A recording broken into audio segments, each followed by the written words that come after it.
اچھا یہ جو جمعے کے دن سورہ کہف پڑھنے کی فضیلت ہے، تو یہ جمعے کی رات کو اگر کوئی پڑھ لے تو بھی یہ فضیلت حاصل ہو جائے گی، تو کیونکہ روایات میں جمعے کی رات کا بھی تذکرہ ملتا ہے اور جمعے کا بھی تذکرہ ملتا ہے۔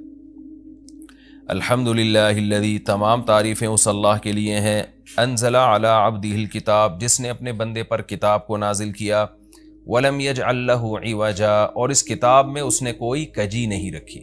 یہ قرآن کا کمال ہے، آپ الحمد سے لے کے والناس تک پڑھیں، 2 اور 2 4 کی طرح اس کی آیتیں اور اس کے مضامین سمجھ میں آتے ہیں۔ قرآن کے علاوہ کوئی بھی مذہبی کتاب آپ پڑھ لیں نا تو آپ کو سمجھ میں نہیں آئے گی کہ یہ کیا کہا جا رہا ہے اس میں، اور وہ باتیں نیچر کو اپیل بھی نہیں کریں گی، اور انسان وسوسوں کا شکار ہو جائے گا اور مصیبت میں پڑ جائے گا۔ لیکن قرآن کے دعوے کتنے واضح ہیں، اور دعووں میں تناقض نہیں ہے۔ قرآن نے کہا خدا ایک ہے، ہر جگہ یہی کہا کہ ایک ہے۔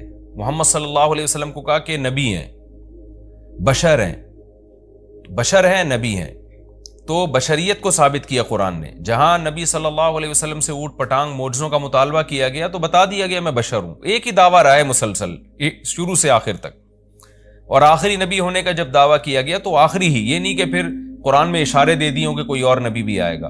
تو تناقض نہیں ہے قرآن میں۔ نماز کو فرض کیا تو نماز فرض ہے، تو یہ جتنے مضامین، پھر اخلاقیات کی جو تعلیم دی وہ تعلیم سیم ہے۔ تو یہ ہے کہ عوج نہیں ہے، بالکل نیچر کو اپیل کرنے والی 2 اور 2 4 کی طرح صاف ستھری باتیں ہیں قرآن مجید میں۔ یہ خود قرآن کا ایک بہت بڑا معجزہ ہے۔ آپ کبھی بھی کسی جھوٹے آدمی کو جب سنیں گے نا، اس کی باتوں میں ٹکراؤ بہت ہوگا۔ میں ایک دفعہ تحقیق کر رہا تھا، یہ منکرین حدیث جو ہیں جنہوں نے کہا، دعویٰ کیا کہ حدیث حجت نہیں ہے، تو ہمارے شیخ حضرت مفتی رشید احمد صاحب رحمہ اللہ تعالی نے اصل الفتاویٰ کی 2 جلد میں ان کے خلاف بہت کچھ لکھا ہے۔ تو اس میں ایک بڑی دلچسپ بات یہ تھی کہ جب یہ منکرین حدیث کا جو بانی ہے نا، پرویز نام تھا اس کا، پورا نام اس وقت ذہن میں نہیں ہے، تو اس کی کتابوں سے حضرت نے تناقض نکالا۔ مفتی رشید احمد صاحب رحمۃ اللہ علیہ نے تناقض کیا نکالا؟ ایک جگہ لکھ رہا ہے کہ حدیث حجت نہیں ہے، دوسری جگہ لکھ رہا ہے کہ حدیث حجت تو ہے لیکن جن ذرائع سے ہم تک پہنچی وہ ذرائع حجت نہیں ہے، اور ایک جگہ لکھ رہا ہے کہ حدیث حجت بھی ہے لیکن صرف نبی صلی اللہ علیہ وسلم کے دور تک کے لیے حجت ہے، ہمیشہ کے لیے حجت نہیں ہے۔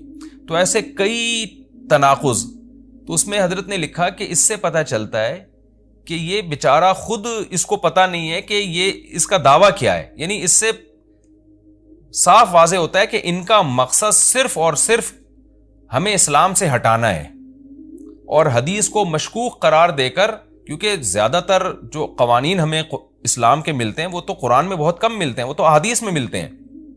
قرآن تو زیادہ تر عقیدے کی بات کرتا ہے، آخرت کے تصور کو ہماری نظروں میں اجاگر کرتا ہے، اخلاقیات سکھاتا ہے، مسائل، فقہی مسائل، وہ تو زیادہ تر احادیث میں ہے، اسلامی قانون جسے ہم کہتے ہیں۔ تو مقصد اس کا یہ ہے کہ اسلامی قانون سے کسی طرح لوگوں کو ہٹایا جائے۔ تو جیسے جس وقت بن پڑی وہ دعویٰ اس نے کر دیا۔ کبھی مجلس دیکھی کہ یار اس وقت یہ دعویٰ کرنا زیادہ مناسب ہے کہ حدیث حجت تو ہے لیکن جن ذرائع سے پہنچی وہ ذرائع قابل اعتماد نہیں ہے، تو وہاں اس نے یہ دعویٰ کر دیا۔ تو جھوٹا آدمی کسی ایک بات پہ ٹکتا نہیں ہے۔ آپ مرزا غلام احمد قادیانی کے دعووں کو دیکھ لیں، اس کی کتابوں میں کہیں وہ لکھتا ہے کہ میں نبی نہیں ہوں، میں تو امام ہوں، اور کہیں لکھتا ہے کہ میں، شروع میں اس نے یہ دعویٰ کیا تھا کہ میں نبی نہیں ہوں، میں امام مہدی ہوں، پھر اس نے دعویٰ کیا میں حضرت وہی عیسیٰ علیہ الصلوۃ والسلام جو مسیح موعود وہ ہوں۔ اس کی کتابوں میں اتنا ٹکراؤ ہے، وجہ اس کی ہے کہ باطل کا ایک ہدف ہوتا ہے، تو وہ دیکھتا ہے کہ جیسا دیس ویسا بھیس، جیسے اس کا ہدف ہوتا ہے شہرت، دولت، اور یا لوگوں میں پھوٹ ڈالنا یا کوئی منصب حاصل کرنا کسی سے، تو وہ پھر دیکھتا ہے کہ جس وقت جو طریقہ اس کو سوٹیبل لگتا ہے نا، وہ وہی طریقہ اختیار کر لیتا ہے۔ تو ہر باطل میں یہ ہوتا ہے، آج بھی ہم دیکھتے ہیں جو اہل باطل ہوتے ہیں وہ کسی ایک بات پہ ٹکتے نہیں ہیں۔ ایک تو ہوتا ہے نا انسان سے غلطی سے ایک دعویٰ ہو گیا، اس سے رجوع کر لے، وہ ایک الگ چیز ہے، وہ تو ہر انسان سے خطا ہو سکتی ہے، لیکن اہل باطل کے دعووں میں بہت ٹکراؤ ہوتا ہے، وہ کسی ایک بات پہ ٹکتے نہیں ہیں۔ آج بہت سارے اسکالرز ایسے ہیں کہ آپ جب ان کی تقریریں سنیں گے یا ان کی کتابیں پڑھیں گے تو انہیں بہت ٹکراؤ نظر آئے گا، اسی سے صاف پتہ چل جاتا ہے کہ یہ لوگ اپنے دعوے میں مخلص نہیں ہیں، ان کا مقصد پھوٹ ڈالنا ہے۔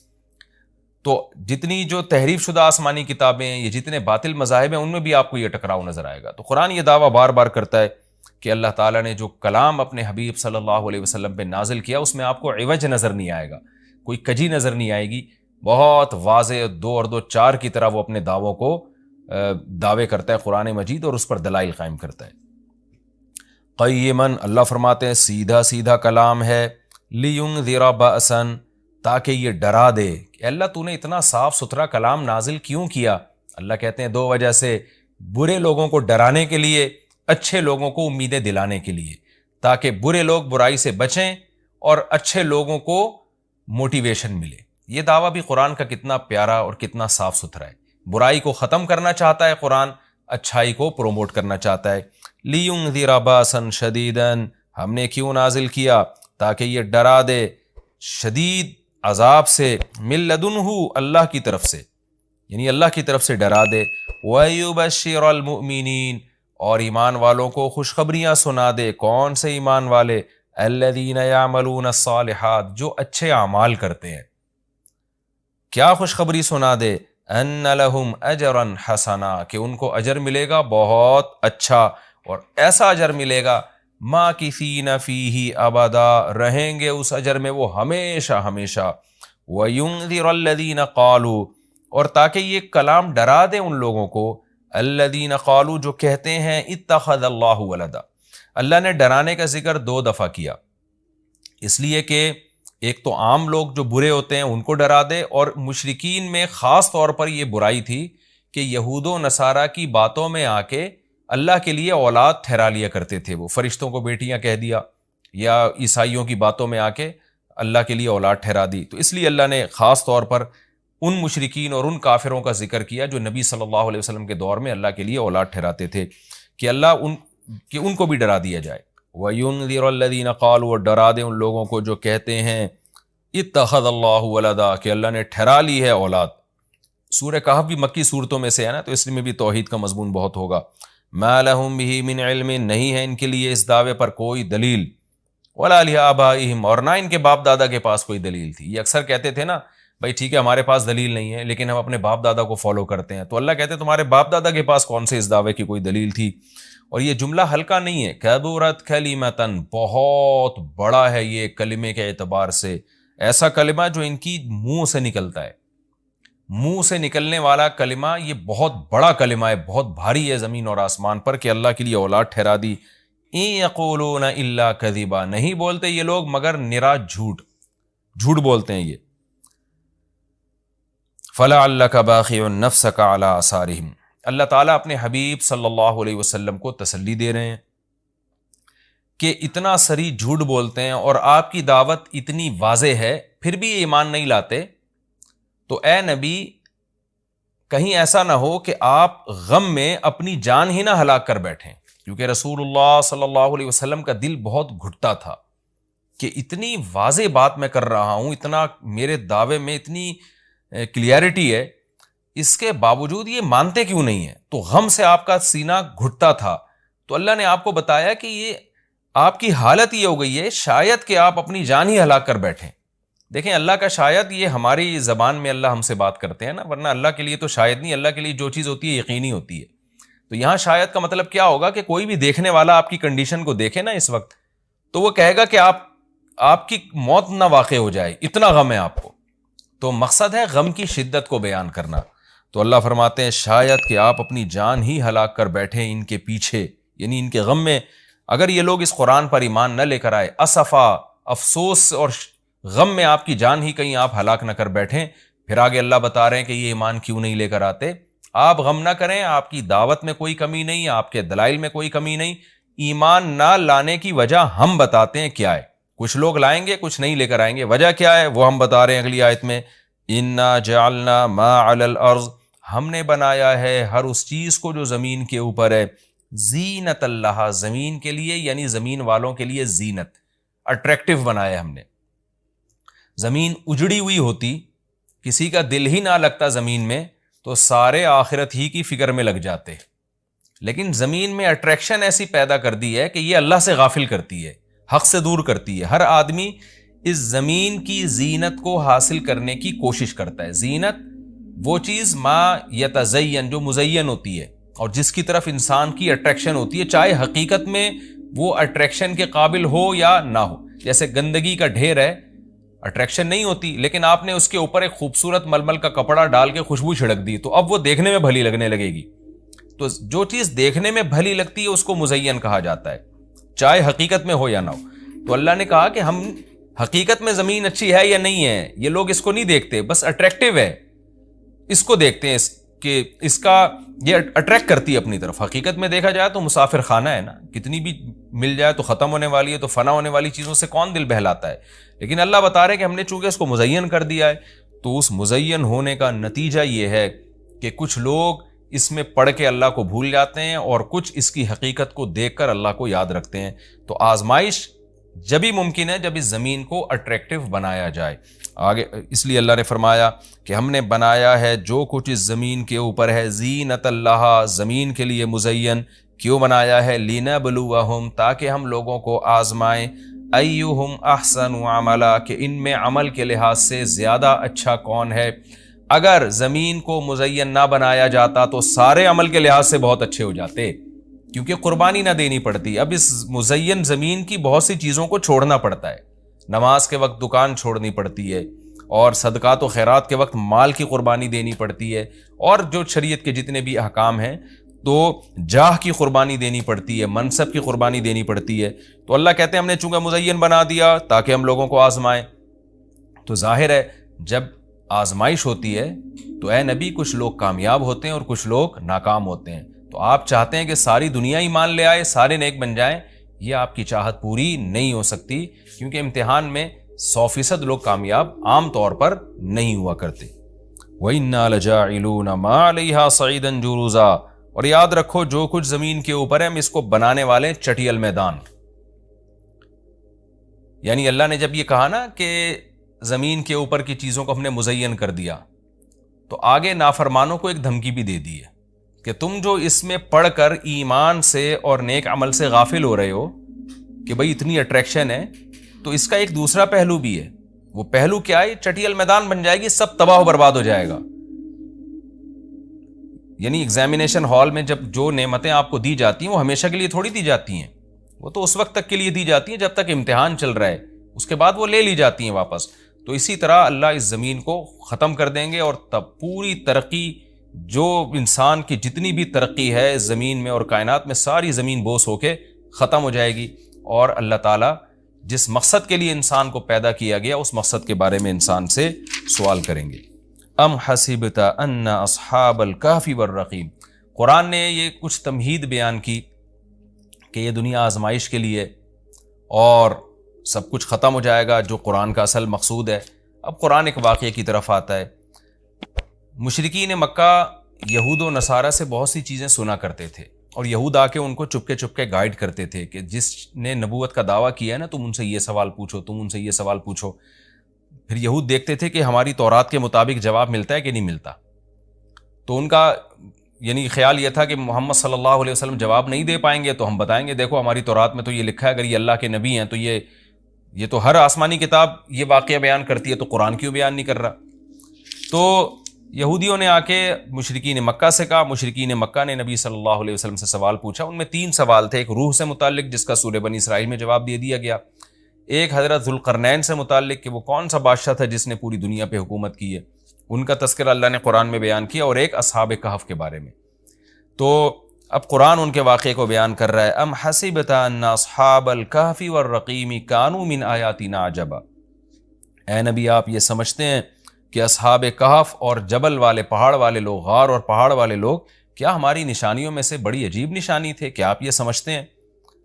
یعنی یا تو اس کا جواب یہ کہ واقعی یہ نشانی تھے، یا یہ کہ یہ اتنی بڑی نشانی نہیں تھے جتنی بڑی اس کائنات کو بنا دینا بڑی نشانی ہے۔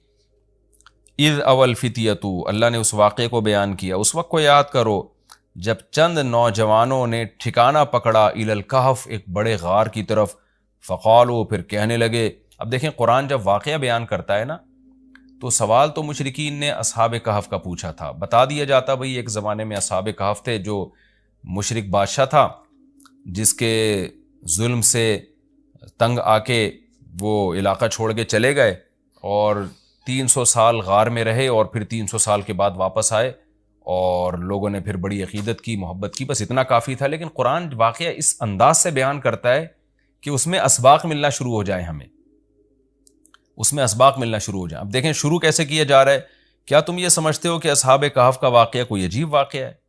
یعنی اللہ کے لیے تو کوئی عجیب نہیں ہے.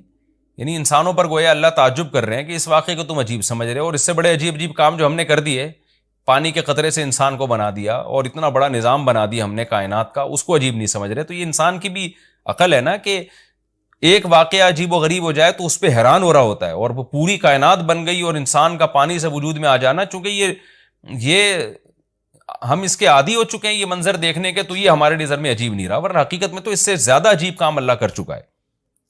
تو ایک تو سبق اللہ نے ہمیں یہ بتایا اس واقعے میں کہ یہ واقعہ اتنا عجیب نہیں جتنا اللہ کے دوسرے کام زیادہ عجیب ہیں.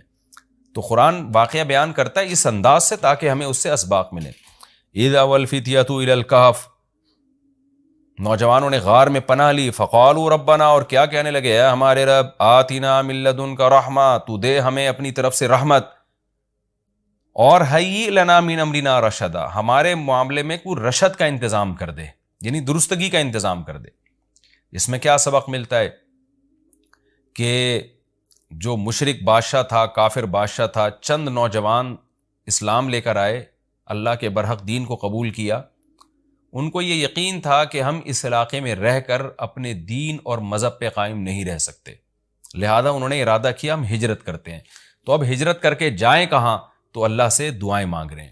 اس سے کیا پتہ چلتا ہے کہ جب آپ کے لیے کسی علاقے میں رہ کر دین پر چلنا ناممکن ہو تو آپ پر لازم ہے کہ آپ اس علاقے کو چھوڑیں، ایک بات. نمبر 2، چھوڑ کر آپ اللہ پہ اعتماد اور توکل کریں کہ جس اللہ نے مجھے یہاں کھلایا وہ کہیں اور بھی کھلا سکتا ہے. نمبر 3، اللہ سے 2 قسم کی دعائیں مانگیں. نمبر 1، اے اللہ تو میرے لیے رحمت کا انتظام کر دے، یعنی اپنا رحم کر تاکہ تیری رحم کی وجہ سے ہمارے لیے معاملات آسان ہو جائیں. نمبر 2، تو ہمیں گائیڈ کر، ہیئ لنا من امرنا رشدا کا مطلب سیدھا راہ دکھا، ہمیں بتا کہ ہم نے جانا کہاں ہے، کس ملک میں اسٹے کرنا ہے، سفر کیسے کرنا ہے. یہ بالکل ایسے ہی ہے جیسے موسیٰ علیہ الصلوۃ والسلام سے غلطی سے قتل ہو گیا، تو اب مدین سے جب نکلنا تھا، مصر سے جب نکلنا تھا تو راستہ معلوم نہیں تھا، تو وہاں بھی اللہ تعالیٰ سے موسیٰ علیہ السلام نے دعا مانگی کہ وَلَمَّا تَوَجَّهَ تِلْقَاءَ مَدْيَنَ قَالَ عَسَىٰ رَبِّي أَن يَهْدِيَنِي سَوَاءَ السَّبِيلِ، مجھے امید ہے میرا رب مجھے سیدھا راستہ دکھائے گا. تو جب انسان کو راستے معلوم نہ ہو، گائیڈنس نہ مل رہی ہو کہ جانا کہاں ہے، کہاں اسٹے کرنا ہے، تو ایسے موقع پہ اللہ سے سیدھے راستے کی دعا مانگنی چاہیے. تو یہاں بھی انہوں نے دعا مانگی کہ اللہ تو ہمارے لیے رحمت کا انتظام کر دے اور ہمارے لیے ہمیں گائیڈ کر دے کہ ہم نے جانا کہاں ہے، کہاں اسٹے کرنا ہے. تو قرآن کہتا ہے ہم نے ان کی دعا کو قبول کی. فَضَرَبْنَا عَلَىٰ آذَانِهِمْ، رحمت کا انتظام کیسے ہوا کہ ہم نے غار کے اندر، کیونکہ گئے ان کے کتے کو ساتھ لے کر غار کے اندر گئے، اور وہاں انہوں نے کہا کہ فی الحال ہم یہاں لوگوں سے چھپ جائیں، کسی طریقے سے پناہ میں آ جائیں، پھر دیکھیں گے جی اٹھ کے ہم نے جانا کہاں ہے. تو قتل کے خوف سے نکلیں اور غار میں جا کے آرام کیا. تو اللہ کہتے ہیں ہم نے ان کے کانوں پہ پردہ ڈال دیا، سلا دیا گہری نیند، سنین عددا، کئی سال تک. ثم بعثناہم، پھر ہم نے ان کو جگایا، لنعلم ای الحزبین، تاکہ ہم دیکھیں، جس کا نتیجہ یہ نکلا کہ ہم یہ دیکھنا چاہتے تھے ان دونوں میں سے کون سا فریق ایسا ہے احصیٰ لما لبثوا امدا، جو مدت کے اعتبار سے زیادہ کاؤنٹ کرنے والا ہے اس مدت کو، لما لبثوا، جس مدت تک یہ لوگ ٹھہرے. یعنی اللہ تعالیٰ بھی گویا ان کو دیکھ کے خوش ہو رہے ہیں کہ دیکھیں ان کے آپس میں تبصرے کیا ہوتے ہیں، کیونکہ کسی کے ساتھ ایسا کبھی نہیں ہوا. تو اب جب یہ اٹھیں گے تو اللہ کی گویا کہ اللہ تعالیٰ بھی ان کی بات کو دیکھ کرنا ایک خوش ہو رہے ہیں ان کو دیکھ کے کہ دیکھو میں یہ باتیں آپس میں کیا کرتے ہیں. تو کسی نے کیا کہا، کسی نے کیا کہا، یہ سارا تذکرہ آگے آئے گا. یہ واقعہ آگے بھی چلے گا اور انشاءاللہ اس کی تفصیل اگلے رکوع میں زیادہ آئے گی. ہمارا یہ رکوع الحمدللہ کمپلیٹ ہو گیا اور وقت بھی تقریباً کمپلیٹ ہی ہونے والا ہے ہمارا. تو انشاءاللہ اگلے ایپیسوڈ میں اس واقعے کو ہم مکمل کریں گے. تفسیر اس کی بہت آسان ہے، زیادہ ڈیٹیل میں جانے کی ضرورت نہیں ہے. اور میں بار بار بتاتا ہوں کہ یہ جو میں تفسیر کے لیکچر ریکارڈ کروا رہا ہوں، اس کا بنیادی مقصد صرف یہ ہے کہ جب آپ قرآن مجید کی تلاوت کریں تو آپ کو سمجھ میں آئے کہ آپ کیا پڑھ رہے ہیں، کیا سن رہے ہیں. تلاوت سنیں تو سمجھ میں آئے کہ کیا سن رہے ہیں آپ تراویح میں یا ویسے نارملی جب آپ تلاوت کرتے ہیں. اس تفسیر کے لیکچر کا مقصد لمبی چوڑی تفسیریں نہیں ہیں، کیونکہ میں اگر چاہوں تو ایک رکوع میں 6 مہینے لگا دوں اس کی ڈیٹیل بیان کرنے میں، اور چاہوں تو میں مختصر رکھوں اس کو. تو میں نے مختصر اس لیے رکھا ہے کہ آپ کو قرآن سمجھ میں آئے. لہذا قرآن سامنے رکھ کر آپ بیٹھا کریں اور ایک ہی لائنوں والا قرآن ہمیشہ رکھیں. 15 لائنوں والا ہے تو پوری زندگی پھر 15 لائنوں والوں سے تلاوت کریں. 16 لائنوں والا ہے تو 16 لائنوں والے سے آپ تلاوت کریں, تاکہ آپ کو جب وہ صفحہ سامنے ہوگا نا تو آپ جب بھی تلاوت کریں گے تو آپ کو اس کا مفہوم انشاءاللہ ذہن میں آئے گا. تو قرآن کی بیس آپ کی مضبوط ہو جائے. باقی تفسیریں تو پھر اتنی لمبی لمبی تفسیریں ہیں, وہ پڑھتے چلے جائیں, اس میں علمی نکات بہت ہیں. تو میں چاہتا ہوں آپ کی بیس مضبوط ہو جائے. جب قرآن پڑھیں آپ تو عربی میں ہی سمجھ میں آئے آپ کو, قرآن سنیں تو عربی میں ہی سمجھ میں آئے آپ کو. تو یہ بنیادی مقصد ہے. انشاءاللہ اگلے ایپیسوڈ میں سورہ کہف کا دوسرا رکوع اور 15ویں پارے کا انشاءاللہ میں 14واں رکوع شروع کروں گا. اللہ تعالی ہمیں سمجھنے کی, عمل کی توفیق عطا فرمائے. وما علینا الا البلاغ.